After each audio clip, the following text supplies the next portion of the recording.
নমস্কার। হাই নিউজের সব দর্শকদের জানাই শুভেচ্ছা। তার কারণ আজ আমরা এমন একজনকে পেয়েছি আমাদের এই সারস্বত কথায়, যিনি এই মুহূর্তে যে অস্থির একটা অবস্থার মধ্যে আমরা বসবাস করছি, সেই অস্থির অবস্থাটা থেকে খানিকটা স্থিরতা দিতে পারেন। অবশ্যই মহাজ্ঞানী মহাজন যে পথে করে গমন হয়েছেন চিরস্মরণীয়, সেই পথটাই আমাদের নিতে হয়। তার কারণ হচ্ছে যে আমরা এই পৃথিবীতে জন্মাই, পৃথিবীতে জন্মের পর আমরা নানান রকম কাজকর্ম করি, পড়াশুনো করি, আস্তে আস্তে বড় হই, তারপর সংসার ধর্ম, তারপর শেষ পর্যন্ত একসময় মৃত্যু। এই যে জীবনধারাটা, এই জীবনধারাটা একটা কীরকম যেন একটা পরিচিত একটা স্টিরিওটাইপ, যেটাকে ইংরেজিতে বলে, সেই স্টিরিওটাইপের মধ্যে পড়ে গিয়েছে। আমরা বোধহয় খানিকটা নিজেদের চিনতে শিখেছি। আমরা যে 2 বছর পেরিয়ে এলাম করোনাকালে, একটা বিপুল অস্থিরতার মধ্যে আমাদের কাটাতে হয়েছে। আর সেই অস্থিরতাটার মধ্যে মানুষের মানসিক বিকলনও হয়েছে। মানুষ নিজেদের মনটাকে যেমন চিনতে শিখেছে, নিজেদের আত্মাকে যেমন চিনতে শিখেছে, হয়তো তেমনি হয়তোবা কোথাও নিজেদের পতনটাও হয়েছে। আর সেই পতনটা কিভাবে হয়েছে, সেই মানুষের পতন কিভাবে হয়েছে, সেটা তো অবশ্যই আলোচনার বিষয়। কিন্তু এই যে কেউ কেউ কোনো মানুষ কিছুটা উত্তরণের পথ খুঁজে পেয়েছেন, কিছুটা শান্তির পথ খুঁজে পেয়েছেন, সেটা অবশ্যই কোনো মানুষের হাত ধরে, যাদের মধ্যে একজন আমাদের সঙ্গে এই মুহূর্তে রয়েছেন শ্রী সারস্বত গৌড়ীয় আসন ও মঠের পুরীর মুনি মহারাজ। স্বাগত জানাই আপনাকে আমাদের নমস্কার আজকের এই অনুষ্ঠানে, আমাদের এই সারস্বত কথায়। আমি আমাদের এই অনুষ্ঠান শুরুর আগে, আমাদের এই কথাবার্তা শুরু হওয়ার আগে সারস্বত ব্যাপারটাকে একটুখানি বোঝবার চেষ্টা করছিলাম। অবশ্যই এর মধ্যে রয়েছেন সরস্বতী, সুতরাং সেই সারস্বতের বিষয়টা একটুখানি আমি পরিষ্কার করে বুঝে নেওয়ার চেষ্টা করব। এই মঠ আসন কবে থেকে শুরু হলো পুরীতে? কলকাতাতেও রয়েছে এবং পুরীতেও রয়েছে। পুরীতে 1947 সালে গুরুদেব মঠ প্রতিষ্ঠা করেছেন।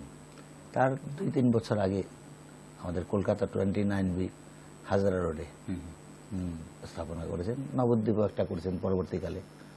এখন আরেকটা ব্রাঞ্চ আবার আছে, বৃন্দাবনেও আছে।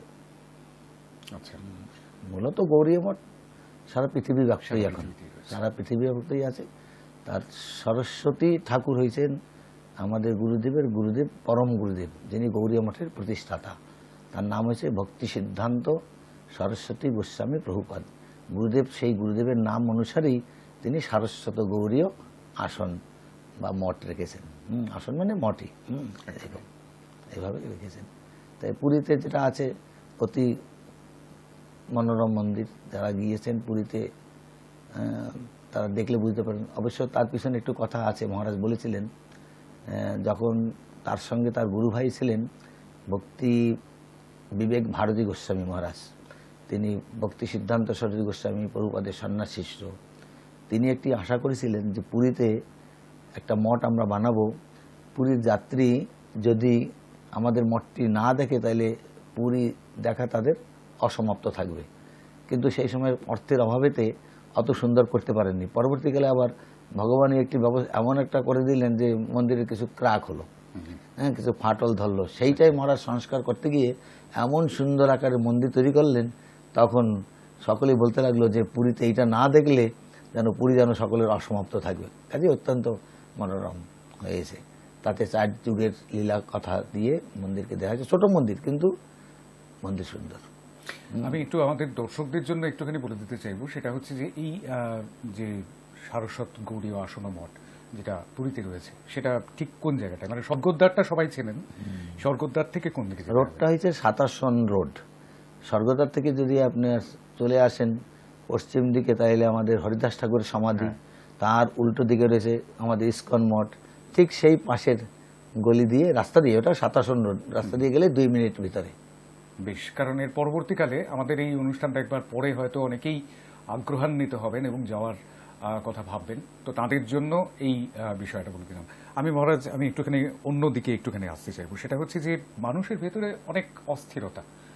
কারণ মনুষ্য জন্ম ঠিক কিসের জন্য, এটা সবাই বোধহয় ভাবেন না। কেউ কেউ হয়তো ভাবতে থাকেন যে ঠিক কি কারণে পৃথিবীতে আগমন হয়েছে। তো সেই জায়গাটা বোধহয় এই মুহূর্তে অনেক মানুষ ভাবতে শুরু করেছেন। কারণ তারা একটা সময় জনবিচ্ছিন্ন হয়েছিলেন। যত বেশি উচ্ছ্বাস, যত বেশি আনন্দ, চারপাশে আনন্দ বলতে আমি অবশ্যই পজিটিভ আনন্দ নয়, নেগেটিভ আনন্দের কথা বললাম, সেই উপকরণগুলো আমাদের যত বেশি ঘিরে থাকে ততই তো আমরা নিজেদের ভুলি। তো সেই নিজেদের ভুলে যাওয়ার জায়গাটা থেকে আমরা বোধহয় খানিকটা নিজেদের মনে পড়েছে আমাদের নিজেদের কথা। তো সেই জায়গাটাতে একটা অস্থিরতা তৈরি হয়েছে। তো সেই অস্থিরতাটা থেকে নিস্তার পাওয়ার উপায়টা কি এই মুহূর্তে? এই জগৎটাই তো অস্থির। এখানে আমরা জন্ম নিয়েছি, সবই তো না থাকা, থাকা চলে যাওয়া। না থাকলে দুঃখ, থাকলে ভয়, চলে গেলে শোক। কাজেই আমরা যেখানে যে জন্ম নিয়েছি কি কারণে, সেটা একটা আমাদের প্রথম আলোচনা করতে হবে। আমরা মূলত এই দেহটা একটা উপাধি, আমার স্বরূপ আমি জীবাত্মা, যেটা গীতায় ভগবান বলেছেন মমৈবাংশ জীবলোকে জীবভূত সনাতন। জীব আমারই অংশ। সেই জীবকে যখন ভগবান যখন সৃষ্টি করে যখন তিনি উপদেশ দিলেন, দেখো আমি তোমাদের পিতা, তোমরা আমার সন্তান, তাই তোমাদের কর্তব্য হয়েছে আমার সেবা করা। যদি সেবা করো, আমার কথা যদি শোনো, তাইলে বৈকুণ্ঠ রাজ্যে থাকবে। বৈকুণ্ঠ মানে বই শব্দ হলো ছাড়া, কুণ্ঠ মানে হেয়। তাহলে হেয়টা কি না, জন্ম, জরা, ব্যাধি, অভাব, অনটন, হিংসা, দেশ, মৃত্যু, এ হলো হেয়। এ বর্জিত যে স্থান, সেটা হলো বৈকুণ্ঠ। তাহলে তোমরা আমার কথা শুনলেই বৈকুণ্ঠে থাকবে, কারণ তোমার স্বরূপ এখন এই জড়ের দ্বারা আবৃত নয়, এই জড় উপাধির দ্বারা আবৃত নয়। তুমি এখন শুদ্ধ চেতন, সচ্চিদানন্দ। যেমন ভগবান সচ্চিদানন্দ, তার জীবাত্মারও স্বরূপটা সচ্চিদানন্দ। এখন এই কথা শুনে ধরুন আপনি মানে শতকরা 99.99 থেকে আরও বেশি তারা সমাদর করে ওইদিকে চলে গেলেন। তারা জানতেই পারছেন না যে এইরকম একটি জগৎ আছে, মানে হেয় জগৎ আছে। জন্ম, মৃত্যু, জরা, ব্যাধি, আধ্যাত্মিক, আদি ভৌতিক, আদি দৈবিক তীব্র তাপ জানতে পারছে না। কিন্তু আমরা সংখ্যায় অত্যন্ত কম বিমুখ হয়েছি, তারই সংখ্যা এখানে ব্রহ্মা শিবাদি জানতে পারছেন না। বুঝলেন তো? বলতে বালুকণাকে যেমন গণা যায় না, জীবকেও গুনতে পারবেন না। মানুষ তো সংখ্যায় আপনি পাবেন, কিন্তু দেখুন একটা পিঁপড়া গর্তেতে যত পিঁপড়া বেরোয়, সে তত লোক মানুষ পৃথিবীতে নেই। তাই এর মূল কারণ হয়েছে পিতাকে অবজ্ঞা করা হলো। যে কার আমাদের বলা হয় একটা কথা, বিসমিল্লাহ গলতি, বললেন তো, বিসমিল্লাহ গলত। আমাদের বলা হয় গোড়ায় গলতি। কিরকম সেটা জানেন কি? বিসমিল্লাহ গলতিটা কি বলছেন, গলতটা কি? কিরকম? ধরুন আমি 10 কেজি চাল কিনলাম, যে দিয়েছে সে যদি মুসলমান হয় তাহলে প্রথম দাড়িটা সে বিসমিল্লাহ বলে, ওদের খোদার নাম। দ্বিতীয় দাড়িটা কিন্তু 2 হয়, তারপর 2, 3, 4, 5 করে 7, 8, 9, 10 হলো। এবার আমি যখন ঘরে নিয়ে আসলাম, তখন আমি মাপতে লাগলাম। আমি যখন মেপে প্রথমটা বিসমিল্লাহ বললাম, দ্বিতীয়টা 1 বললাম, যতবার মাপছি ততবারই 1 কেজি কম হচ্ছে। তার মানে বিসমিল্লাহ গলতি হয়ে গেল, গোড়ায় গলতি। তা আমাদেরও ঠিক সেই রকম। কৃষ্ণ ভুলি সেই জীব অনাদি বহির্মুখ, অতএব মায়া তারে দেয় সংসারাদি দুঃখ। এর মূল কারণ হয়েছে ঈশ্বর বিমুখতা। আবার যদি জীব যদি ঈশ্বর উন্মুখ হবে, এই দুঃখের অবসান হবে। তা না হইলে কেউ করতে পারবে না। আজকে কেউ বলে রাজনীতি লিখব, বলছে আমাকে ভোট দাও আমি করে দেব। তার তো ঘটিবাটি বিক্রি করে সে রাজনীতি করতে গিয়েছে, সে সেইগুলো পুরাবে না আমার দুঃখটা বুঝবে? মোটেই নয়। যার জন্য কেউ পারবে না। একমাত্র বিমুখ আর উন্মুখ। বিমুখ হয়ে দুঃখ, উন্মুখ হলে পর সুখ। জীব নিত্য কৃষ্ণ দাস, ইহা ভুলি গেল, এই দোষে মায়া তার গলায় বান্ধিল। বুঝলেন তো? পিশাচি পাইলে যেন মতিচ্ছন্ন হয়, মায়াগ্রস্ত জীবে ভয় সেবা বোধ। আমরা এখন মায়াগ্রস্ত জীব, আমাদের কথা কোনো মূল্য নেই। এই জগতের ভিতরে চলতে পারে, এই কথা যতই আমরা বাকচাতুরি করি, যতই শিক্ষালাভকে, মায়ের গণ্ডি পার হতে পারবো না। মায়া আমাকে ছাড়বে না। যদি গীতায় বলেছেন দৈবিক জেষা গুণময়ী মম মায়া দূরত্বয়া মামেব যে প্রবুদ্ধন্তে মায়া মেতাং তরন্তিতে। যে আমার মায়া তুমি ধরতে পারবে না। আমাতে প্রপন্ন হও, আমি বলবো মায়াকে ছেড়ে দাও, তখন ছাড়বে। তার আগে আমাদের এর থেকে নিস্তার নেই। এই বিষয়তে শাস্ত্রেই গুলো বুঝিয়েছেন। আপনার যে প্রশ্ন, অতি উত্তম প্রশ্ন, এর উত্তর মানে 1 ঘন্টার কথা নাই। এর উত্তর 1 ঘন্টার কথা নাই। মোটামুটি একটা বোঝা গেল। যেমন গীতাতে বলছেন জাতস্যহি দুর্বং মৃত্যু দুর্বং জন্ম মৃত্যুস্য চ তস্মাৎ অপরিহার্য অর্থে শোচিত মহর্ষি। এর জন্মালেই মৃত্যু হবে, মৃত্যু হলেই জন্ম হয়, জন্ম মরণ মানলায় আমরা বাঁচছি। এর একমাত্র রোধ হবে যে মাম উপত্যত কন্তে পুনর্জন্ম ন বিদ্যতে, বুঝলেন তো? যদি জীব পুণ্যকর্ম করে যদি সত্যলোকেও যায়, সেখান থেকে পুনরাবর্তন হতে হবে, আবার এখানে আসতে হবে, মাতৃগর্ভেতে 10 মাস 10 দিন শুইতে হবে।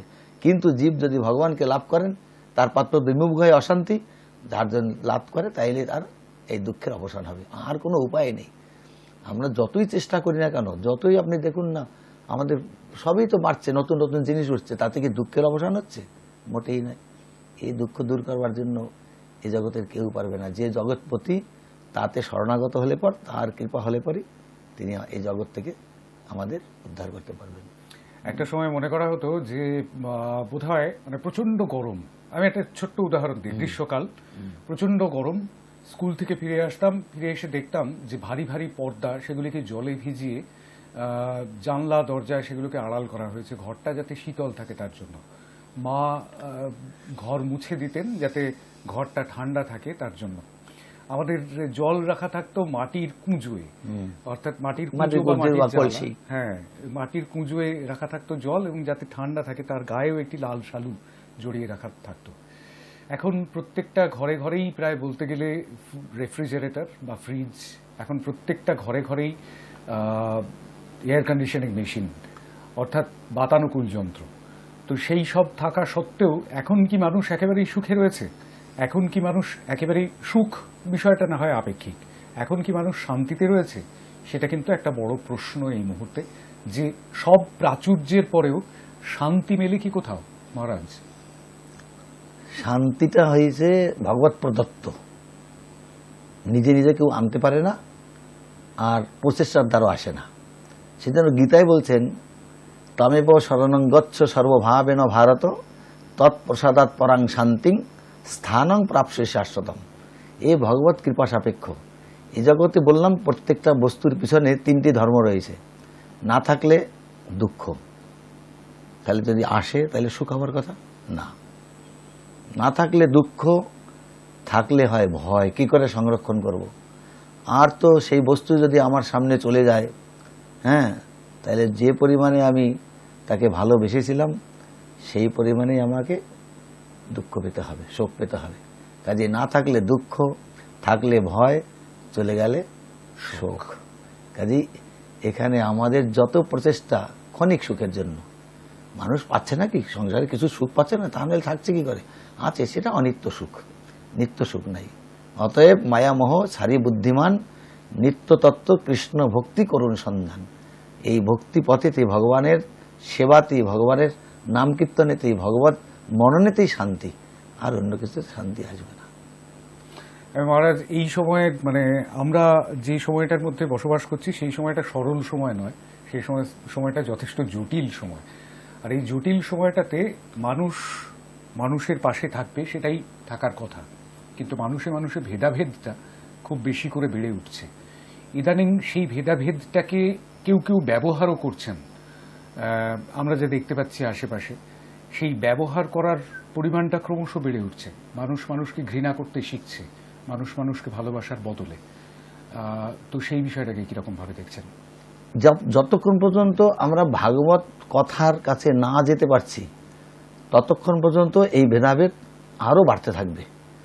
যখন আমরা ভাগবত কথায় বা ভগবত গীতার উপদেশে যখন আমরা আসব, এই কথা যত আলোচনা হবে, ততই আমরা এর থেকে শান্তি পেতে পারবো, এই ভেদাভেদ থাকবে না। এখন ভেদাভেদ তো হয়েছে মানুষ জাতিগত, হ্যাঁ, কুলগত, নানান রকম গত এখন ভেদাভেদ হচ্ছে, কিন্তু ভেদ ওই আত্মাতে তো ভেদ নেই। আত্মা তো সেই একই ঈশ্বরের সৃষ্টি। যখন আমরা আত্মতত্ত্বেতে স্থির হতে পারবো ভগবত অনুশীলনের দ্বারা, কৃষ্ণ ভাবামৃতের দ্বারা, তখন এই ভেদ থাকবে না। তা নইলে দেখুন, একটা সমাজে যদি বাস করি, তাহলে সমাজের ভিতরে ভেদ বলা হয়, এ বর্ণের বিভেদ দেখায়। কিন্তু একটি পরমার্থ পীঠে যদি যাবেন, এক গুরুর কাছে যাবেন, তখন কিন্তু ভেদাভেদ থাকছে না। তখন কিন্তু সেই চণ্ডালের পাশেই কিন্তু ব্রাহ্মণ বসে কিন্তু প্রসাদ গ্রহণ করছে। লক্ষ্য, আমাদের জগন্নাথ মন্দিরে যেমন, সেখানে প্রসাদের কোনো জাতিভেদ নেই। আমি তো প্রথম গিয়ে যখন গেলাম, আমার গুরু ভাই আমাকে নিয়ে গেলেন, তখন ওই মন্দিরের ভিতরে নৌকার ভিতরে এই তোরানি বলে ওরা। তোরানি মানে ওই যে জগন্নাথের যে অন্ন, মানে ভাত, যেটাকে অন্য ভাষায় বলা হয়, শুদ্ধ ভাষায় ওই পান্তা ভাত, তাকে ভিজিয়ে তারপর সব দিয়ে লেবু ঠেবু দিয়ে লঙ্কা টঙ্কা ভাসিয়ে এক একটা করে উলি মানে ভার রাখতেন। এখন যে যাচ্ছে সেই খাচ্ছে, আবার ওপর রেখে দিচ্ছে। কারণ আমাকে বলছে তুই খা, সেও খেলো। আমি যেন সংকোচ বোধ হলো, এটা কী করে হয়? বলছে এখানে কোনো বিচার নেই, এখানে এই শ্রীক্ষেত্রে কোনো এটা বিচার নেই। দেখুন ওই জায়গাটায় কোনো বিচার নেই। আপনি আমার সঙ্গে বা আমি আপনার সঙ্গে বসে এক পাতেতে প্রসাদ খেতে পারবো। এখন আপনি যদি মাংসাশী হন তবু আপনার সঙ্গে খেতে পারবো, ওই জায়গায় কোনো ভেদ নেই। কেন? শ্রীক্ষেত্রেতে এটা নেই। তাই এটা হয়েছে আত্মধর্ম যত আমরা অনুশীলন করব, নিজে যত আমি নিজেকে উন্নত নিতে পারবো, অর্থাৎ আমি যে আত্মা, এই বোধ শক্তি যত আমার আসবে ততই আমি এই ভেদ থেকে আমি দূরে সরতে পারবো। আর অন্য কোনো উপায় আসবে না। দিন দিন আরও বেড়েই যাচ্ছে, দিন দিন আরও এই জাতিগত ভেদটা বেড়েই যাচ্ছে। কিন্তু যে পর্যন্ত আমাদের নেই, তো ভাগবত অনুশীলন নেই, গীতার অনুশীলন নেই, যত আমরা এই অনুশীলন থেকে দূরে সরবো ততই ভেদ আমাদের কাছে আসবে। যত অনুশীলন আমরা করতে পারবো ততই আমরা এর হাত থেকে রক্ষা পাবো, অন্য কোনো পথ নেই। একদমই। আমি মহারাজের সঙ্গে কথা বলতে বলতে একটা অদ্ভুত বিষয় উঠে আসছে, সেটা হচ্ছে যে মানুষ নিজেদের মধ্যেই, মানুষ জন্মানোর সময় তো তার কোনো জাতিভেদ থাকে না, তখন সে বোঝেও না, তখন সে অজ্ঞান। কিন্তু তাকে কোথাও না কোথাও সেই বিষয়গুলোকে বুঝিয়ে দেওয়া হয়, আর সেই বুঝিয়ে দেওয়াটা ক্রমাগত চলতেই থাকে, যেটা মানুষের সঙ্গে মানুষের সখ্য, মানুষের সঙ্গে মানুষের আত্মিক যে যোগাযোগ, সেই যোগাযোগটা কোথাও ধাক্কা খেয়ে যায়। সেটা বোধহয় ভারতের আত্মা সেটাকে বোধহয় পছন্দ করবে না, স্বীকারও করবে না হয়তো। ভারতের আত্মা কি বলছে, আমি সেই জায়গাটা, মানে ভারতের আত্মা। ভারত তো হয়েছে ধর্মের ঠাকুর ঘর। যদি সারা পৃথিবীকে একটি ঘর ভাবেন, তাহলে ঠাকুর ঘর হয়েছে, ভালো বললেন, ভারতের ঠাকুর ঘর। যেমন আমরা ঘর তৈরি করতে গেলে পর কতগুলি ভেদ থাকছে না, এটা kitchen room, bedroom, bathroom, dining room, হ্যাঁ, গড রুম। হ্যাঁ, এখন গড রুম তো করে না, ডগ রুম করে দেখি লোক। হ্যাঁ, গড রুম খুঁজে পাবেন না, ডগ রুম পাবেন। কিন্তু সারা পৃথিবীটাকে যদি আমরা ঘর ভাবি, তাহলে তার মধ্যে ভারত হয়েছে গড রুম। কেন? যত ভগবানের অবতার সব এই ভারতভূমি, যত মুনি ঋষি, যত ভগবানের ভক্ত আছে। অন্যান্য লোকে হয়নি যে তা বলবো না, কিন্তু তুলনামূলক এখানেই বেশি। সেই জন্য ভারত ভূমিতে মনুষ্য জন্ম হইল যার, জন্ম সার্থক করি করো পর উপকার। আগে পরের উপকার করতে মানা করছে, আগে নিজের জন্ম সার্থক করতে বলছে, তারপর অন্যকে উপকার করো। তা সার্থক কী করে হবে? এই ভগবত অনুশীলনের দ্বারাই। ভাগবত শিক্ষায় যখন আমরা শিক্ষিত হতে পারবো, তখনই নিজ জন্ম সফল হবে, অন্যকে আমরা করতে পারবো। তাইলেই সব কিছু সমস্যার সমাধান হবে। বুঝলেন? আমার পরম গুরুদেব ভক্তি সিদ্ধান্ত সরস্বতী গোস্বামী প্রভুপাদ, যিনি গৌড়ীয় মঠের প্রতিষ্ঠাতা, তার হৃদয়তে এত বড় আশা ছিল যে আমি প্রত্যেকটা হৃদয়কে মন্দির বানাবো, ঘর নয়, প্রত্যেকটা হৃদয়কে আমি মন্দির। এত বড় তিনি, তার এত বড় প্রয়াস ছিল, আশা ছিল। বুঝলেন? যতদূর পেরেছেন করেছেন। মদন মোহন মালব্য, যে আমাদের কাশীর যে সংস্কৃত ইউনিভার্সিটি করেছেন, তিনি যখন শুনলেন যে ছিল প্রভুপাদ একটা পারমার্থিক পত্রিকা বের করেন বছরে, এইটা শুনে তিনি তার কাছে এসে জিজ্ঞাসা করেন, কী করে সম্ভব আপনার পক্ষে? আমরা তো 3-4 জনে মিলেও তো এক বছরে একটা পারছি না। তখন প্রভুপাদ বললেন, আমার ভিতরে এত কথা আছে ভগবানের কথা, যে আমি কয় বছর বাঁচবো, একটা করে কেন বের করব? তখন তিনি ওই পত্রিকা বের করলেন। আপনার আগে ছিল বাৎসরিক, তারপর আপনার বছরে 2টা করলেন, ষান্মাসিক করলেন, ত্রৈমাসিক করলেন, মাসিক করলেন, পাক্ষিক করলেন, সাপ্তাহিক করলেন, দৈনিক পত্রিকা তিনি বের করেছিলেন। বুঝতে পারছেন তো? আমরা পড়ছি তো তার কথা। তিনি যখন ব্রিটিশ পিরিয়ড, তখন যখন বিদেশি ধর্ম যাজকরা যখন তার সঙ্গে কথা বলতেন, তখন পরে তারা মন্তব্য লিখছেন যে প্রভুপাদ, আমরা যেমন ঘুম থেকে উঠলে পর আমার কি করতে হবে এটা যেন আমাদের ভাবতে হয় না। ঘুম থেকে উঠলাম, বাথরুমে যাব, তেল মাখবো, দাঁত ঘষবো, তারপর স্নান করব, তারপর ঘরে এসে কাপড় পরবো, এটা যেন বলতে হয় না।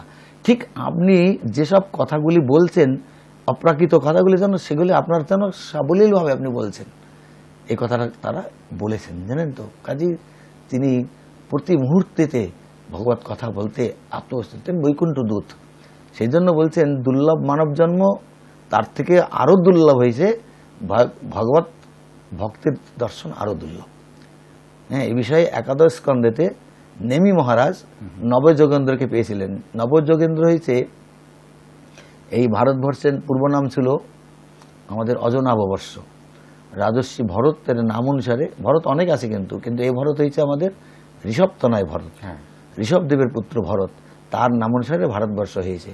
তখন যে তিনি যে শিক্ষা দিলেন তার ছেলেদের বসিয়ে, যে 100 পুত্রের বাবা তিনি, তার মধ্যে দেখা গেল 81 জন বেরোলো আপনার কর্মকাণ্ডীয় ব্রাহ্মণ, 9 জন পরমহংস, 10 জন ব্রাহ্মণ, বুঝতে পারছেন তো। তখন সেই নবযোগেন্দ্রকে 9 জন যে পরমহংস নেমি মহারাজ পেয়ে জিজ্ঞাসা করেছিলেন যে দুর্লভ মানব জন্ম দেহিনাং ক্ষণভঙ্গুর তদবি দুর্লভং মন্যে বৈকুণ্ঠ প্রিয় দর্শনম।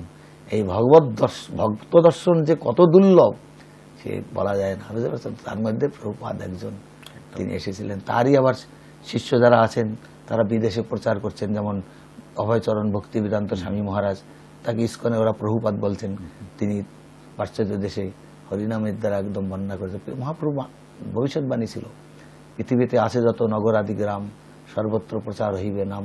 না, আপনি একটু চিন্তা করে দেখুন, আমাদের দেশে কার আর কত টাকা পয়সা আছে, কিন্তু পাশ্চাত্য দেশে সকলেই তো টাকা পয়সা রয়েছে, কিন্তু তারা সব কিছু ছেড়ে দিয়ে তারা আজকে ভারত ভূমিকে বেছে নিয়েছেন, এইখানে নাম সংকীর্তন করছেন। এবং ওই দেশে তো আমি তো গিয়েছিলাম, আমি কলম্বিয়া গিয়েছিলাম, ওই দেশে তো ওদের 4 ঘন্টা কীর্তন কোনো ব্যাপার নাই, নেচে কুদে 4 ঘন্টা, আমরা পারবো না 4 ঘন্টা কীর্তন করা কোনো ব্যাপার নাই। কাজে তারা কি আনন্দ পেয়েছেন, সেজন্য ওইরা ভাগবতে বলছেন, কি আনন্দ, ওইরা ভাগবতে বলছে সকলে তো আনন্দ খুঁজছে না, আনন্দটা কোন বস্তুতে আছে সেটা তো জানা নেই, বললেন তো। ওইরা ভাগবতে বলছে, ওড়িশায় গীতেতে বলছেন হরি নামে কি রস আছি, হরি নামে কি রস আছে, যে জপুছি সে জানুছি, যে জপ করছে সে না জানবে অন্য লোক কি করে জানবে। সেই জন্য রূপ গোস্বামী প্রভু এই নামের মহিমাতে বলছেন তুণ্ডে তাণ্ডব নিরতি বিতনুদে তুণ্ডাবলিং লব্ধ হয়।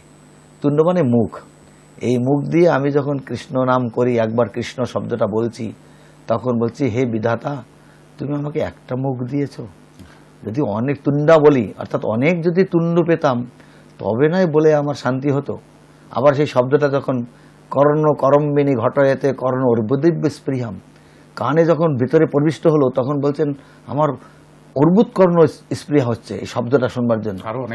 চেত প্রাঙ্গণ সঙ্গিনী বিজয়তে সর্ব ইন্দ্রিয়ানাং কৃতিং, যখন চিত্তে প্রবিষ্ট হল সমস্ত ইন্দ্রিয়কে স্তব্ধ করে দিলেন, আর কিছু করতে পারছেন না কোনো ইন্দ্রিয়।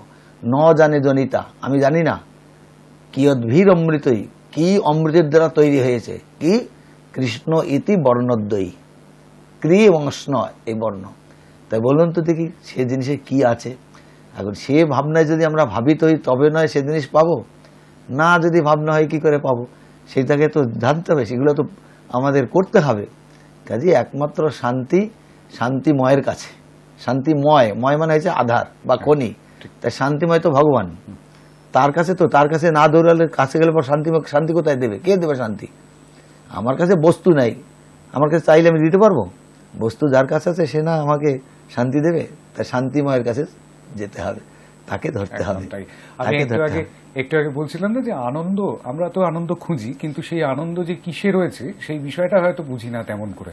আমরা সেই আনন্দটাই খোঁজবার জন্য সারা জীবন ধরেই বোধহয় তোলপাড় চালিয়ে যাই, আমাদের আশপাশে আনন্দ চাই, একটু আনন্দ চাই, কিন্তু আসলে আনন্দ কিসে রয়েছে সেটাই বোধহয় এই মুহূর্তে সবচাইতে বড় চিন্তার বিষয় হয়ে দাঁড়িয়েছে আর কি। আমরা আসবো অবশ্যই এই আলোচনায়, এই সারস্বত কথায় থাকবো, কিন্তু একটা ছোট্ট বিরতি নিচ্ছি, বিরতির ওপারে অবশ্যই ফিরবো আবারও সারস্বত কথায়, সঙ্গে থাকবেন।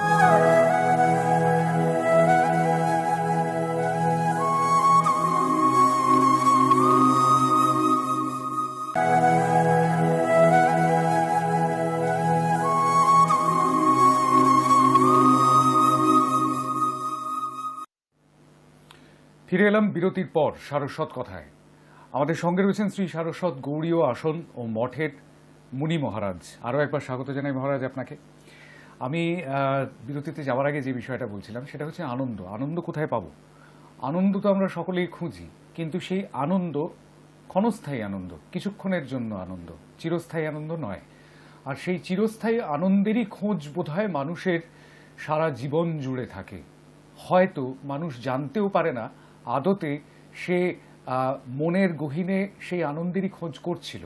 সেই আনন্দের খোঁজ পেয়ে গেলে পর সে বুঝতে পারে আসলে এটাই ছিল সেই খোঁজ, যে খোঁজে সে জন্ম জন্মান্তর ধরে হয়তো চেষ্টা চালিয়ে আসছে। আর আরও একটা বিষয় রয়েছে, সেটা হচ্ছে যে আমি মুনি মহারাজের সঙ্গে যখন মহারাজের সঙ্গে কথা হচ্ছিল, মহারাজজি বলছিলেন সেটা হচ্ছে আমাদের বেশিরভাগ চিন্তা ভাবনাগুলোই দেহ সম্পর্কিত চিন্তা। আসলে সেই চিন্তাটা যা সারস্বত গৌড়ীয় আসন ও মঠ মহারাজরা করে থাকেন সেটা হচ্ছে আত্মা সম্পর্কিত চিন্তা, অর্থাৎ আত্মিক চিন্তা, দৈহিক চিন্তা নয়। কিন্তু এই যে দৈহিক আনন্দ, যে আনন্দ ক্ষণস্থায়ী, যার খোঁজে আমরা থাকি, আদতে তো তার খোঁজ আমাদের নয়। মানুষের মনুষ্য জন্মের খোঁজ তো আসলে আত্মিক খোঁজ। সেই আত্মিক খোঁজের সন্ধানটা পাওয়া যাবে কি করে, কোন পথে? এই ভক্তি পথেতেই। কর্ম, জ্ঞান, যোগ, বার, ব্রত, অনেক কিছু পথ আছে। কাজে আনন্দটা কেবলমাত্র ভগবানেতে ভক্তিতেই, ভক্তিপথ। ভক্তিটা কি? ভক্তিটা বলতে গেলে পর বোঝাবে ভজ ধাতু থেকে ভক্তি শব্দটা আছে, অর্থাৎ ভজতি, সেবা। সেবা মানে ভগবত সেবা। যদি তার কথার শ্রবণ করি সেটাও সেবা, কীর্তন করি সেটাও সেবা, আবার তার সমস্ত ইন্দ্রিয়ের দ্বারা যদি পরিচর্যা করি সেটাও সেবা। কাজেই সেবা হইতে ভক্তি। কাজে এই ভক্তি পথেতেই একমাত্র আনন্দ, অন্য পথেতে কেবলমাত্র কৃচ্ছ সাধন। স্বয়ং ব্রহ্মা বলেছেন, ব্রহ্মা বলছেন যে হে ভগবান, আপনার ভক্তিপথ পরিত্যাগ করে যারা অন্যান্য মার্গে যায় তারা কেবল কষ্টই পায়। কীরকম কষ্ট? না, তুষকে যদি ঘা মারা হয় তাহলে কি পাবে? চাল বেরোবে? তুষ তো মানে ধান থেকে চাল বেরিয়ে গেছে, হ্যাঁ, তার থাকলো তুষ। তুষকে ঘা দিলে পর পরিশ্রমী যেমন হয়, অন্যান্য মার্গ, কর্ম, জ্ঞান, যোগ, বারব্রত এগুলো সব ওই তুষে ঘা মারার মতো। আর ভক্তিটা হয়েছে ধানে ঘা মারলে পর যেমন চাল পাওয়া যায়, ঠিক সেই রকম। কাজে ভক্তি একমাত্র শ্রেষ্ঠ। এই ভক্তিপথ বাদ দিয়ে যারা অন্যান্য মার্গে বিচরণ করে তারা কেবল ক্লেশই লাভ করে, ক্লেশ লাভ করে। কাজে তারা চাচ্ছে কিন্তু সুখ, সুখের পিছনে ছুটছে, কিন্তু আনন্দের পিছনে ছুটছে, কিন্তু আনন্দ আর পায় না। ওই কেবলমাত্র কীরকম জানেন আনন্দটা? এই সংসারে বলুন, আনন্দ বলুন, যা কিছু আনন্দ, মাথায় একটা বোঝা নিয়েছি, কিছু দূর হাঁটার পর মাথা বলছে আর পারছি না, তখন কি করি না, কাঁধে নেই। কাঁধে নিলে মাথা বলছে ওহ কি আনন্দ, বুঝতে পারছেন? আবার যখন এই কাঁধ ব্যথা হলো তখন জিনিস তো ফেলে যেতে পারবো না, তখন আবার কাঁধে, আবার এই কাঁধে আনি, এই কাঁধ তখন বলে আহ কি আনন্দ, এই যে এই হচ্ছে আনন্দ। কাজেই এই আনন্দ তো নিত্য নয়, আনন্দ ক্লেশ লাঘব করা।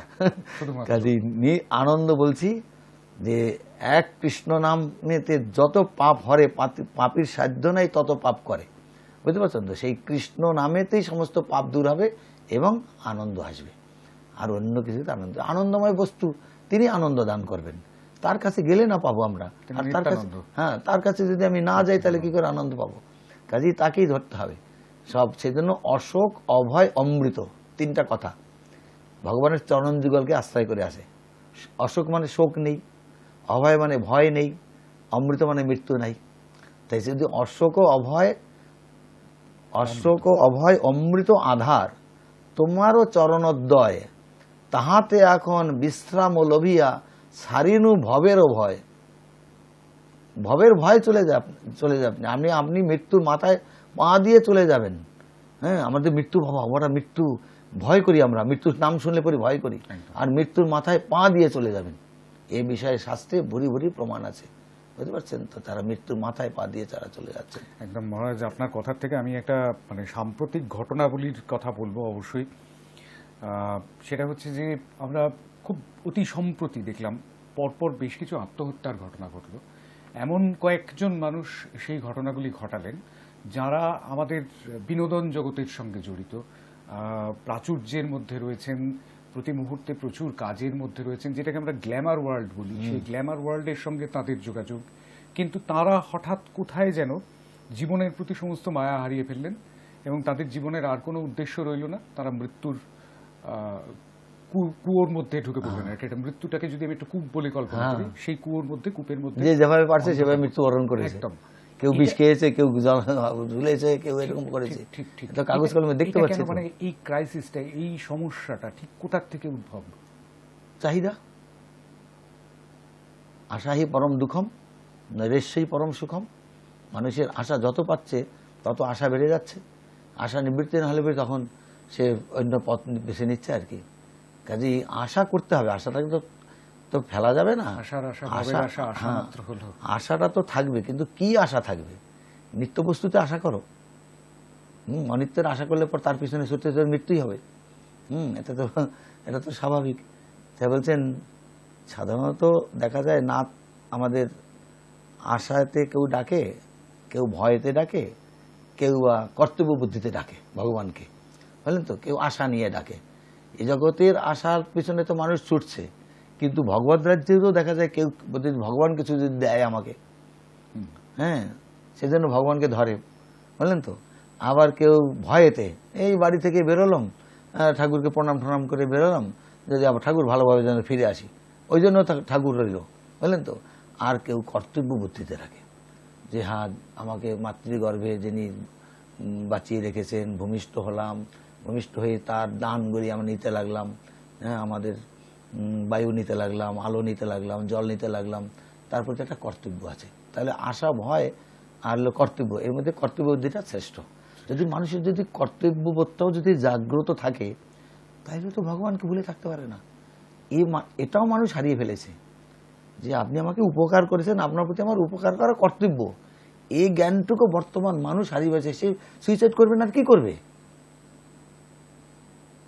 সে তো ওই ক্লাসে এসে যাবে। বুঝতে পারছেন তো, যে মানুষের কর্তব্যবোধ যদি জাগরণ থাকে, তাইলেও তো ভগবানকে ভুলে থাকতে পারে না। মানুষ কর্তব্যবোধকেও হারিয়ে ফেলেছে, যে আমি তার প্রতি মুহূর্তে দান। দেখুন, আপনি খানা জমি কিনলেন, একটা ঘর বাঁধলেন, বাসের উপযোগী হলো কি? এখনো তো আরো কাজ বাড়বে। খুঁটি থেকে লাইন আনতে হবে, নিচ থেকে জল আনতে হবে, তার জন্য তো মান্থলি পেমেন্ট করতে হবে আপনাকে। যদি পেমেন্ট করি তাহলে পেলাম জল, যদি না করি খুঁটা গুজে দিল, ওইখানে লাইন কেটে দিল। কিন্তু আজ যে চিন্তা করুন, মাতৃগর্ভে যেদিন থেকে আমরা প্রবিষ্ট হলাম, মা জানে একটি গর্ভে সন্তান এসেছে, পিতা জানে আমার স্ত্রী গর্ভবতী হয়েছে, কিন্তু সে কে, ছেলে না মেয়ে, মা জানে না বাবা জানে। এবং সে কিভাবে মানুষ হচ্ছে সেটাই, বা সে কিভাবে সেখানে বেঁচে আছে সেটাও জানে কি? ভগবান এমনভাবে আমাদের যে তার ভিতরেই বাঁচিয়ে রাখছেন, বাঁচিয়ে রেখে আবার ভূমিষ্ঠ হচ্ছি, ভূমিষ্ঠ হয়ে তার দান নিতে লাগলাম। এই যে প্রতি মুহূর্তে তার দান নিচ্ছি, এই যে কর্তব্য বুদ্ধিটা যদি মানুষ যদি জাগ্রত থাকে, তাহলে তো তার জীবন সার্থক হয়। মানুষের তাও নেই। কাজে এই যখন নাই, তখন আশার পেছনে, আশার মুখে ছাই রে, নিরাশ হতো সুখ রে, নিরাশ হতো। পিঙ্গলা বেশ্যার কথা পেয়েছে ভাগবতেতে। পিঙ্গলা বেশ্যা, অবধূত, তিনি 24 জনকে গুরু করেছেন। যদু জিজ্ঞাসা করলেন, হে অবধূত, তুমি এত সুন্দরভাবে পুষ্ট আছো, আহারের চেষ্টা নাই, কোনো বিহারের চেষ্টা নেই, অথচ আনন্দে আছো? তখন বলছেন, মহারাজ আমি 24 জন গুরু করেছি। পৃথিবী থেকে শিক্ষা নিয়েছি, বায়ু থেকে শিক্ষা নিয়েছি, তারপর আকাশ থেকে শিক্ষা নিয়েছি, সমুদ্র থেকে শিক্ষা নিয়েছি। বলতে বলতে তিনি বলছেন, মধুকর থেকে নিয়েছি, মাকড়সা থেকে নিয়েছি, তারপর বলছেন পিঙ্গলা বেশ্যার কাছ থেকে নিয়েছি। বলে কিরকম? পিঙ্গলা বেশ্যা বলেছেন, আশাহি পরম দুঃখম নৈরাশ্যই পরম সুখম। সেই যে বসে আশা বেশ্যা বসে আছেন, ওই পুরুষ আসছে, আমাকে পয়সা দেবে, দেহ ভোগ করবে যে, কিন্তু পাশ দিয়ে চলে গেল, আসলো না। সারাদিন আমি ঘর আর বাইর করছি, কিন্তু আমি দুঃখই পেলাম। তখন আমার বিবেক জাগ্রত হতো। বিবেক জাগ্রত মূল কারণ হচ্ছে, ওর ভিতরে ও অজ্ঞাতভাবে কোনো সাধুকে কিছু সেবা করেছিলেন। সেই স্বীকৃতির প্রভাবে ওর হৃদয়তেই বৈরাগ্য এসে গেল, যে আমি কি করছি, এই দেহ দিয়ে ভগবানকে আমি আরাধনা করে ভগবানকে লাভ করতে পারি, আর আমি অর্থের বিনিময়ে দেহ বিক্রয় করছি। তখন সে লিখলো, আশা হি পরম দুঃখম নৈরাশ্যই পরম সুখ। যখন তিনি আশাকে পরিত্যাগ করলেন, সুখ পেলেন। তা আমরা তো আশার পিছনে ছুটছি। আজ একটা গাড়ি হচ্ছে, হ্যাঁ, একটা গাড়ি যদি হয় কোনো রকম, যদি হয়ে গেল, তাহলে আর একটা গাড়ি কী করে হয়, আর একটা বাড়ি কী করে হয়, এই তো আশার পেছনে ছুটতে ছুটতে ছুটতে ব্যাস শেষ। সেটাই।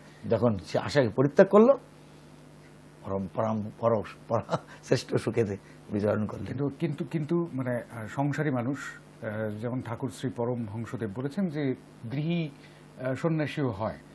এবার সেক্ষেত্রে মানে গার্হস্থ্য জীবনের ভেতরেও সেই বৈরাগ্য, সেটা কি আসতে পারে নাকি আসতে সেক্ষেত্রে পারে। ওই একটা ইংরেজি শব্দ অ্যাচিভমেন্ট, এটা আমাকে পেতে হবে, এটা আমাকে করতে হবে, আপনি যেটা বলছিলেন আর কি, এটা আমাকে ঘরে নিয়ে আসতে হবে, এই সব চিন্তাগুলোই মাথার মধ্যে থাকবে। ব্যাপার হচ্ছে কি বৈরাগ্যের জানেন? জায়গা কোথায়?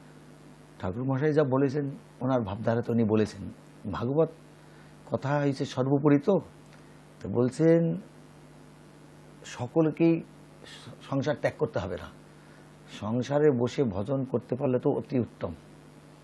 আমি একা করছি, আরো 5 জনকে নিয়ে করবো, এটা তো অতি উত্তম। কিন্তু পরিবেশ নাই, আমার মানে স্বজাতীয় লোক নাই, এই জন্য তো অসুবিধা। অসুবিধা তো অন্য কিছু নাই। আমি ভাগবত কথা শুনে দেখলাম নিরামিষ খাওয়া দরকার। এখন ঘরে এসে সে যে বলছেন যে না আমরা খাবো না, তাতে কি হয়? অশান্তি হয়। সেই জন্যই তো ত্যক্ত আশ্রমের আবির্ভাব, আর কিছু নাই। যে সংসারে সকলে যদি একসঙ্গে যদি করে, তাহলে তো সোনায় সোহাগা, সমমনোভাবাপন্ন যদি হ্যাঁ, হয়। যদি স্বজাতীয় হয়। একদম। আর যদি বিজাতি হয়, তাহলে কি করবেন আপনি বলুন তো ঠিকই। সেই জন্য যদি গৃহটাকে যদি ভগবত মন্দির বানাতে পারে, বিশ্বামিত্র নাম রাখে সংসারের সার। কার নাম করলেন? কৃষ্ণের নাম। তাই সংসারকে বাংলায় পায় সম্যক সার। সার যদি হয়, কৃষ্ণ যদি থাকে, তাহলে সার হলো। কৃষ্ণকে বাদ দিলে পরই সম্যক অসার হয়ে গেল। বুঝলেন তো? তোমার কার্যের তরি উপার্জিব ধন, তোমার সংসার ব্যয় করিব বহন, ভালো মন্দ নাহি জানি সেবা মাত্র করি, তোমার সংসারে আমি বিষয়ে প্রহরী। তাহলে গীতাতে একটা কথা আছে, ভগবান বলছেন প্রকৃতি ক্রিয়া মানানি গুণই কর্মানি সর্বস্ব, অহংকার ও বিমূঢ় আত্মা কর্তা অহমিতি মন্যতে। আমরা সকলেই নিজেকে নিজে কর্তা মনে করছি। হ্যাঁ, অনেকে অনেক বলছে আমি না রোজগার করলে তুই খেতে পারিস। ঘরের লোক এরকম বলে, জানেন তো। আমাদের কাছে সব রকম বলে, তো তাই বলছি। কাজেই সংসার আমি রোজগার করছি, এই যেটা আমার শক্তিটা কে দেওয়াচ্ছেন? আমার শক্তিটা সেই পরমেশ্বরই যোগাচ্ছেন। প্রত্যেকটা ইন্দ্রিয়ে, পাওয়ার ব্যাংকটা ওখানেই। প্রত্যেকটা ইন্দ্রিয়েতে ভগবান বসে আছে। চোখ যে দেখছে, তাহলে যখন মানুষের যখন প্রাণটা চলে যায়, চোখ তো থাকে, তো দেখে না কেন? একটা জ্বলন্ত উনানের উপরে আপনি যদি একটা হাঁড়ি বসিয়ে দেন, তারপর কিছু জল দিলেন, জলটা কি হবে? কিছুক্ষণ পর ফুটবে তো, তাই টকবক টকবক করে ফুটবে। এবার আপনি হাঁড়িটাকে নামিয়ে নেন, আগুনটাকে নিভিয়ে দিন, কি হবে? জলটা ঠান্ডা হয়ে গেল, আর টকবক ফুটবে না। তা আমাদের যে এত টকবকানি, এর মূল তো হচ্ছে তার অবস্থানের জন্য। তিনি আছেন বলে চোখে দেখছে, কানে শুনছে, হাত কাজ করছে। এমনকি দেখুন, আমাদের খাদ্যবস্তু আমরা খাদ্য উপযোগী করে নিচ্ছি, মানে পরিপাক করে তেল মশলা দিয়ে, তারপরেও দাঁতে কাটছি, তারপরেও বসে দিচ্ছি, তারপরে কাজটা কে করছে? সেখানেও ভগবানের কর্তৃত্ব রয়েছে। তিনি জঠরে অগ্নিরূপে বাস করছেন, প্রত্যেকের জঠরে, জঠর অগ্নি বলা হয়। কেউ করছেন। তাহলে তার মতো বন্ধু, তার মতো আপনজন, তার মতো কেউ আছে আমাদের, বলুন তো দেখি। সুসময় অনেকেই বন্ধু বটে হয়। সুসময় মানে পকেট যখন গরম থাকে, কত বন্ধু, যে বন্ধু নয় সে বলছে আমি তোর বন্ধু। অসময়ে হায় হায় কেহ কারো নয়, কেবল ঈশ্বর সেই বিশ্বপতি, যিনি সকল সময়ের বন্ধু, সকলের তিনি। সুখেও তিনি বন্ধু, দুঃখেও তিনি বন্ধু। কাজে তার মতো আপনজন কেউ আছে আমাদের? এইটা তো আমাদের, এই বোধ যে পর্যন্ত আমাদের জাগ্রত না হবে, এর মূল হয়েছে সাধুসঙ্গ। সাধুসঙ্গ, সাধুসঙ্গ না হলে জীবের এই জিনিস তো পাঠ্যপুস্তকে দেবে না। আগে আপনি দেখুন না, আগে আমরা পড়েছি ধর্মকথা পড়েছি। এখন যে সমস্ত এই ক্লাস 1-এ যে সমস্ত বই দেখাচ্ছে, কোনো ধর্মের কোনো নামগন্ধ আছে? জল পরে পাতা নাড়ে, পাগলা হাতি মাথা নাড়ে, এই তো এখন আছে এগুলি। তা আমাদের সমাজে ধর্ম ছিল। আমরা ক্লাস 2-তে আমরা প্রহ্লাদ চরিত্র পড়েছি, ধ্রুব চরিত্র পড়েছি। এখন আছে এগুলি? আর একটু পরে চাণক্য শ্লোক পড়েছি, তাই বলছি। কিছু পড়তে হয়েছে। কাজে এগুলো তো আমাদের দরকার, এগুলি না থাকলে কি করে হবে? এই জন্য যত দুঃখের মূল কারণ হয়েছে ঈশ্বর বিমুখ। জীব যদি উন্মুখ হয়, শান্তি সঙ্গে সঙ্গে রয়েছে। মানুষ তো আমি একটা কথা বলছিলাম একদম শুরুর দিকে, সেটা হচ্ছে যে মানুষ একটা অটোমেশনের মধ্যে যেন পড়ে যায়, মানে জন্মের পর থেকে মৃত্যু পর্যন্ত যে যে পর্বগুলো রয়েছে সেই পর্বগুলোতে স্কুলে যেতে হবে, কলেজে যেতে হবে, ইউনিভার্সিটি যেতে হবে, কলেজ ফেস্টে অংশগ্রহণ করতে হবে, নাচ গান সব কিছু করতে হবে, তারপর সংসার করতে হবে, তারপর চাকরি করতে হবে, ইত্যাদি ইত্যাদি সমস্ত কিছুই করতে হবে। তো সেই কর্তব্যগুলোর মধ্যে মানুষের গার্হস্থ্য জীবন বলা যেতে পারে। ইংরেজিতে একটা কথা আছে এই মুহূর্তে, কনজুমারিজম, যেটা আমাদের খুব বেশি করে গ্রাস করে নিয়েছে। কিন্তু তা সত্ত্বেও কোথাও কোথাও মানুষ হয়তো ভাবে, হয়তো তাই একটু আগে মহারাজজি যেরকমটা বললেন যে সাধু সঙ্গ করা, এই সাধু সঙ্গ করাটা, তার আগে একটা উল্লেখ করলেন যে মানুষ এসে বলে এই দুঃখের কথাগুলো, এই পার্থিব দুঃখের কথাগুলো কিরকম মানুষজন কিরকম ভাবে বলেন। আমি কোনো পার্সন ওয়াইজ জানতে চাইছি না। আমরা শুনে শুনে না, লোক সংসার যারা করেছে না, আমরা তো সংসার করি নাই। আমি তো 16 বছর বয়সে মঠে আসছি, আজ 65-তে পা দিয়েছি। তাই যাই হোক, আমি আমাদের কাছে যা লোক দুঃখের কথা বলে, সংসারের দুঃখের কথা জানি, সাধু সন্ন্যাসীর কাছে বললে পর কিছুটা আমি লাঘব হব, এই উদ্দেশ্যে ওরা বলে। তাই সে শুনে শুনে শুনে দেখছি আমরা বড় সংসারী হয়ে গেছি, জানেন তো, যে দুঃখ কথা আমরা বড় সংসারী হয়ে, জানেন তো। আমরা যা জানি সংসারের লোকটা জানে না। এক হয়েছে ভাগবত শাস্ত্র, শাস্ত্রকে বলছেন জনি। ব্যাসদেব সূত্র লিখেছেন শাস্ত্র জনিত্বাৎ, জনি মানে উৎপত্তি স্থল। তার শাস্ত্রটা কি না, জ্ঞানের উৎপত্তি। আমি দেখুন একটা কথা বলছি, আমি তো 16 বছরে মঠে আসছি, তখন তো দাড়িগোপ ওঠেনি ভালো করে। তা গুরু মহারাজ পাঠ দিয়েছেন, কি আমাকে ভাগবত দেয়নি, চৈতন্য ভাগবত বাংলা পয়ার ভার দিলেন। তাতেই চৈতন্য মহাপ্রভু লীলার ভিতরে তিনি একসময় মাকে দত্তাত্রেয় ভাবে শিক্ষা দিলেন, কপিলের ভাবে মাকে শিক্ষা দিলেন। এখন কপিলের ভাবে কাকে শিক্ষা দিলেন না, কপিল দেবহূতি সংবাদ আছে ভাগবতেতে, বুঝলেন তো। সেখানে মাকে লক্ষ্য করে পুত্র কপিল ভগবান তিনি গর্ভভার যন্ত্রণার কথা বলছেন। গর্ভভার যন্ত্রণার কথা বলছেন যে একদিনে মাতৃগর্ভে কিরকম থাকে, 2 দিনে কিরকম থাকে, 3 দিনে কিরকম থাকে, এরকম করে করে কতদিনে তার স্ট্রাকচার তৈরি হয়ে যায়, কতদিনের ক্ষুধার উদ্রেক হয়, কতদিনে তার কি হয়, এগুলি সব বর্ণন রয়েছে। এখন এই কথাগুলি আমি কিন্তু তখন কিন্তু বই পড়ছি, গ্রন্থ পড়ছি, কিন্তু পাঠেতে বলতে পারছি না। কারণ আমি যেন ওই কথাগুলি বলতে গিয়ে একটা সংকোচ বোধ হচ্ছে, কারণ বয়স অল্প, বসেছেন কারা, সব বয়স্ক লোকেরা, মায়েরা বসেছেন, আমি এর মধ্যে এই কথাগুলি কি করে বলবো।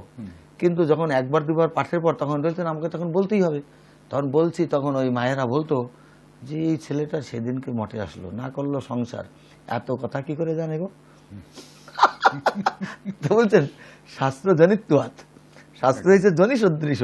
শাস্ত্র যদি পড়েন কি কি কর্মের দ্বারা কি রোগ হয়েছে এও বর্ণন রয়েছে। ডাক্তারবাবু তো বলবেন দেখে, নারী নক্ষত্র দেখে, কিন্তু শাস্ত্রকর্তারা বলে দিবে তুই এই পাপ করেছিস, তোর এই রোগ হয়েছে। কথা বুঝতে পারছেন, এই পাপের জন্য তোর এই। মোটামুটি একটা জিনিস আমি বলছি, একটা মনে আছে, যেমন আমাদের ফল খাওয়ার পর জল খেতে নেই সঙ্গে সঙ্গে, কি হয় তাহলে না, শ্লেষ্মা হয়। ফলের পর জল, আগে তুমি জল খাও তারপর ফল খাও, ফলের পর যদি জল খাও তাহলে তোমাকে শ্লেষ্মা, বিশেষ করে শশা, শশার পর তুমি জল খান শ্লেষ্মা অবশ্যই হবে। এরকম রয়েছে। তাই শাস্ত্র জনিত্বাৎ, শাস্ত্র পড়লে পর সব জানা যায়। কাজে গৃহস্থ যে কথা বলছেন, গৃহস্থ হওয়া খুব কঠিন, কিন্তু তার আগে 2টা স্টেজ আছে, গৃহমেধি এবং গৃহব্রত। আচ্ছা, আমরা কিন্তু প্রত্যেকে বলি আমরা গৃহস্থ। গৃহস্থ হলে গৃহসু অবস্থিত রাজন ক্রিয়া ক্রুবন যথোচিত বাসুদেব সমর্পিতম স্বগৃহস্থ উচ্চতে। আপনি গৃহে থেকে যেসব কার্যগুলি করবেন ভগবানে অর্পণ করতে হবে, তাইলে আপনি গৃহস্থ হতে পারবেন। আর তাহলে আমরা কি, আমরা একটা গৃহব্রত, একটা ব্রত নিয়েছি, বাপ ঠাকুরদাদা করেছে, আমাকেও করতে হবে, ঘর সংসার, বুঝতে পারছেন। হ্যাঁ।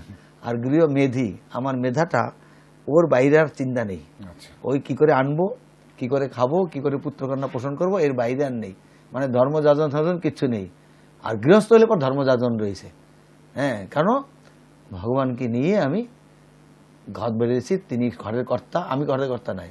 ওই যে বললেন প্রকৃতি ক্রিয়া মানানি গুণই কর্মানি সর্বস্ব অহংকার ও বিমূঢ় আত্মা কর্তা হমিতি মন্যতে, আমি অহংকার করছি আমি কর্তা না, তখন বলবেন ভগবান আমার কর্তা। যেমন জগন্নাথ, জগন্নাথ কি মানে কি? জগতের নাথ, জগৎ কর্তা তিনি, জগতের কর্তা তিনি, তিনি সকলকে পরিচালনা করছেন, তিনি সকলকে আহার দিচ্ছেন। তার নাম একটা চিন্তামণি, তার নাম চিন্তামণি। অর্জুন শুনে বলছে বাহ সখা, নামটা তো খুব ভালো, আমাকে দাও না।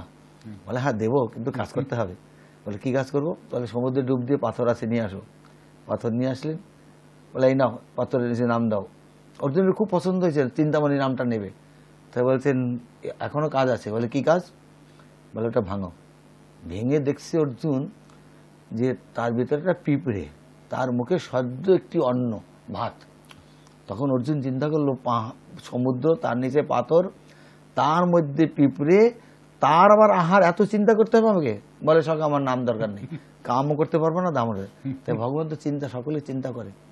ভগবান কাজেই গৃহস্থ হইতে গেলে পর এই করতে হবে, আপনাকে ভগবানকে ভোগ দিয়ে আপনি যে যাই যেভাবে আপনি পয়সা রোজগার করছেন, কিন্তু জানতে হবে প্রভু হয়েছেন মালিক, আমি তার কেয়ারটেকার। এই যে তার তার সন্তুষ্ট বিধানের জন্য তাকেই দিতে হবে আর কি, সব দিয়ে এবার আপনি তার প্রসাদ নেবেন। আর প্রসাদ নিলে আপনার সুবিধাটা কি জানেন? প্রসাদ নিলে আপনার সুবিধা রয়েছে, প্রতি গ্লাসে আপনি অমৃত খাচ্ছেন। আর যদি প্রসাদ না করেন, যদি নিরামিষ খান, তাইলে আপনি প্রতি গ্লাসে পাপ খাচ্ছেন। তার কারণ গৃহেতে পঞ্চসোনা আছে, 5টি জীবহত্যার স্থান, হ্যাঁ, সেগুলোর দ্বারা জীবহত্যা হয়। এই ধরুন জলের কলসি ধরুন, উনুন বলুন, ঝাঁটা বলুন, বটি বলুন, জাতা বলুন, এই 5টা গৃহস্থিতে জীবহত্যার স্থান।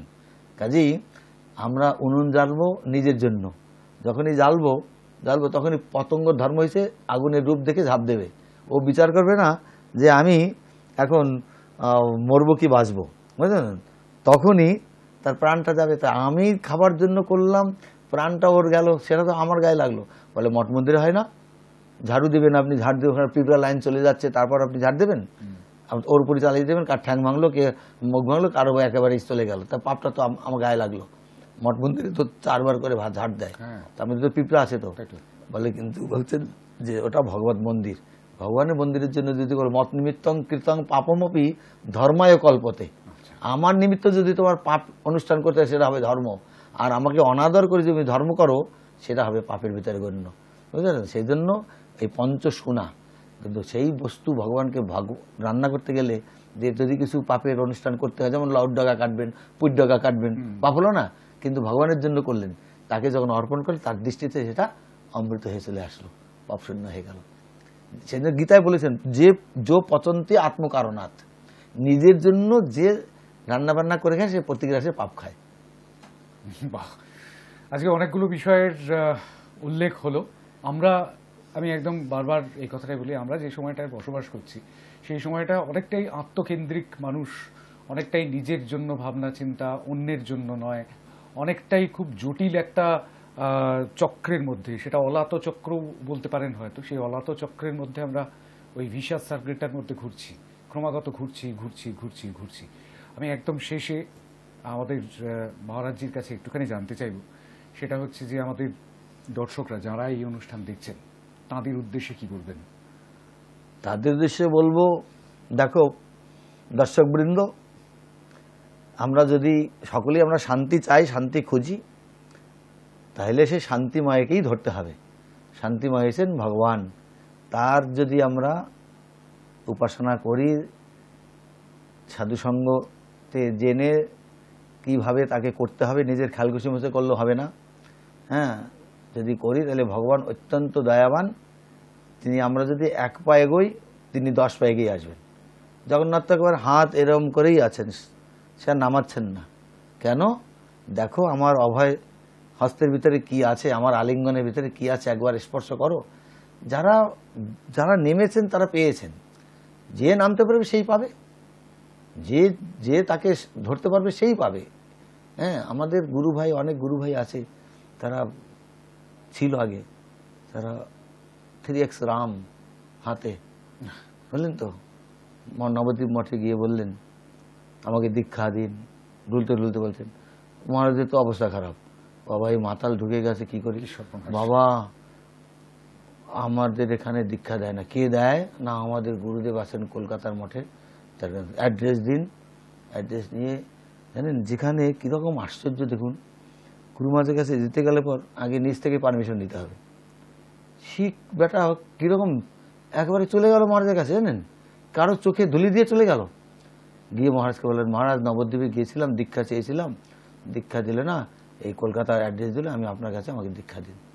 মহারাজ দেখলেন এই কী করে আসলো এখানে। তখন মহারাজ বললেন, বাবা দেখো, দীক্ষা নিতে গেলে পর আমিষ পরিত্যাগ করতে হয়, নেশা দ্রব্যাদি পরিত্যাগ করতে হয়, উপবাস আদি করতে হয়, যদি পারো নিশ্চয়ই তুমি দীক্ষা পাবে। মহারাজ আমাকে আর কি কি করতে হবে?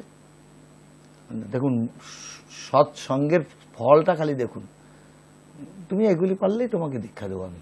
মহারাজ আমি ছাড়লাম, আজ থেকে মদ খাবো না, মাংস খাবো না, ভগবানকে দিয়ে খাবো, এরকম মানে এই যে বললেন আর ছাড়লেন, মানে আশ্চর্য জানেন তো। সে হয়ে গেল গুরু মহারাজের প্রিয় শিষ্য, জানেন। হ্যাঁ, মহারাজ বলছেন সুদর্শন যদি গাড়ি চালানো শিখতো তাইলে আমি একটা গাড়ি কিনতাম। ও কিছু বলল না। সেদিনকে বিকাল থেকে গিয়ে গাড়ি চালানো শিখতে আরম্ভ করলেন। 7 দিনের ভিতরে এসে বলছেন, মহারাজ আমি তো গাড়ি চালানো জানি। সেই গাড়ি কিনলো মহারাজ, সেই গাড়ি সে চালালো। বুঝতে পারছেন তো? কাজেই সৎসঙ্গের হয়েছে এই প্রভাব। হ্যাঁ, একটা কথা আছে না, সৎসঙ্গে স্বর্গবাস, অসৎসঙ্গে সর্বনাশ। তাই সৎসঙ্গটা বড় দুর্লভ জিনিস। এই ভাগবত কথা, প্রকৃত কথা বলার খুব দুর্লভ। সব তো মানুষ বলছে এখন সব মন রেখে কথা বলছে সকলে। সেই ধর্মজগতেও দেখছি হ্যাঁ যে মন রেখে কথা বেশি শিষ্য হবে। আর যে যে যে ধর্ম কথা সে প্রকৃত বলবে তার কাছে শিষ্য যাবে না। নিয়মকানুনের ভেতরে কেউ যেতে চায় না।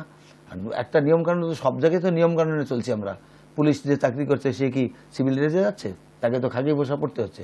প্রত্যেকটা স্কুলে এখন ইউনিফর্ম হয়ে গেছে আলাদা আলাদা, তাই সেগুলো তো মানতে হচ্ছে। তো ধর্মজগতে কেন মানবো না? কেন মানুষ না ধর্মজগতে মানবো না? সব ধর্মজগৎ তো আমরা এক করতে যাচ্ছি যে হ্যাঁ সব এক না, এক নয়। ভগবান বলেননি, গীতায় বলছেন জানতি দেবব্রতা দেবান, দেবদেবীর পূজা করলে দেবদেবী লোকে যাবে। ভূতানি জানতি ভূতের যা, জীবের সেবা করলে জীবলোকে যাবে। পিতৃন জানতি পিতৃব্রতা, পিতামাতার সেবা করলে পর পিতৃমাতৃ লোকে যাবে। মদ যা জিনপিমাম, আমার পূজা করলে আমার লোকে আসবে। কোথায় বলেছেন এক জায়গায় যাবে? এইসব সকলে তো বলছে সব এক জায়গায় যাবে, কিন্তু ভগবান তো বলেনি, গীতায় তো বলেনি। একদমই তাই। আসলে এই কথা যত শুনি আরো শুনতে মন চায়, কিন্তু সময় তো বাধা মানে না, সময় তো চলে যায় সময়ের মতোই। সেই কারণে আজকের আমাদের এই সারস্বত কথা অনুষ্ঠান এখানেই শেষ করতে হবে। ধন্যবাদ জানাবো না, অনেক অনেক প্রণাম, অনেক কৃতজ্ঞতা আমাদের সঙ্গে থাকবার জন্য। আমাদের সঙ্গে ছিলেন মুনি মহারাজ, শ্রী সারস্বত গৌড়ীয় আসন ও মঠের। পুরী থেকে কয়েকদিনের জন্য কলকাতা শহরে এসেছেন, আর সেই সময় তার সঙ্গ আমরা লাভ করলাম, তার জন্য কৃতজ্ঞ। আরো একবার কৃতজ্ঞতা আপনাকে। আপনাদেরকে আমি ধন্যবাদ জানাচ্ছি। আজকের অনুষ্ঠান এখানেই শেষ করছি। অবশ্যই যে কথাগুলো বললেন মহারাজ, সেই কথাগুলো একটুখানি ভাববেন, কারণ ভাবতে তো পয়সা লাগে না, আর ভাবলে হয়তো নিজেকে চিনতেও পারবেন, লাভবান হবেন। নমস্কার। নমস্কার।